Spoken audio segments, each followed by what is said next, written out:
मध्ये बालाजी तांदळेला सांगण्यात आलं होतं की 9 तारखेपासून बालाजी तांदळे हा पोलिसांबरोबर या आरोपींची जी शोध घेत होता तो एवढ्यासाठी की हे प्रकरण जेव्हा शेकायला लागलं तेव्हा तो आरोप कराड किंवा त्यांच्यापर्यंत पोहोचू नये म्हणून या लोकांना अटक करून तिथल्या तिथे निपटवा याच्यासाठी धनंजय मुंडे प्रयत्न करत होते। हे जे लेटर आहे पोलीस डिपार्टमेंटनी बालाजी तांदळेला लिहिलेलं लेटर आहे 15 तारखेचं 15 तारखेपर्यंत म्हणजे पहिल्याच दिवशी 9 तारखेपासून बालाजी तांदळे हे पोलिसांबरोबर फिरायला लागले होते पण लेटर दिलं गेलं त्यांना 15 तारखेला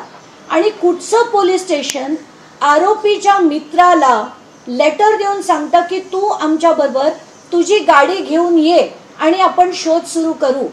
तर याच्यात धनंजय मुंडेंचा दबाव होता, पोलिसांना दबाव होता, या सगळ्या त्यांच्या कार्यकर्त्यांना दबाव होता म्हणून बालाजी तांदळेंनी स्वतः देशमुख कुटुंबाला सांगितलेली माहिती अशी की आम्हाला पोलिसांनी या आरोपींना शोधलेलं नाही, आम्ही गाड्या फिरवून आमच्या एकांना त्यांनी सांगितलं 60-70 गाड्या, दुसऱ्यांना सांगितलं धनंजय देशमुखला म्हणाले 200 गाड्या फिरवून आम्ही या आरोपींचा शोध घेतला म्हणजे सगळं प्रकरण त्यांच्यावर शेकलं जावं आणि यांच्यापर्यंत ते सगळं येऊ नये। तर माझी पहिली मागणी की सगळ्यांना सह आरोपी करा। आता चार्जशीट मध्ये अनेक गोष्टी आलेल्या नाहीयेत, त्यात जे पोलीस अधिकारी होते ज्यांनी प्रचंड मदत केली त्यांचं कोणाचंही नाव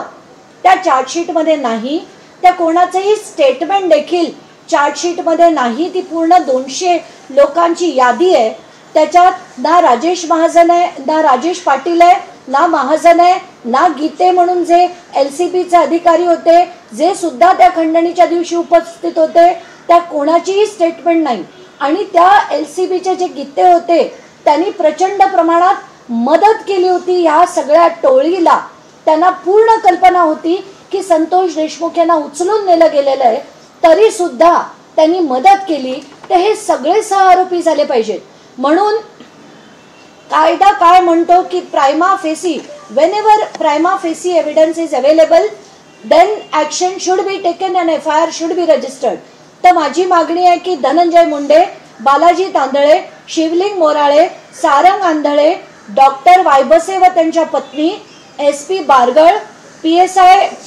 राजेश पाटील, PI महाजन, PI भागवत शेलार आणि ते जे गीते आहेत जे LCBचे अधिकारी होते ते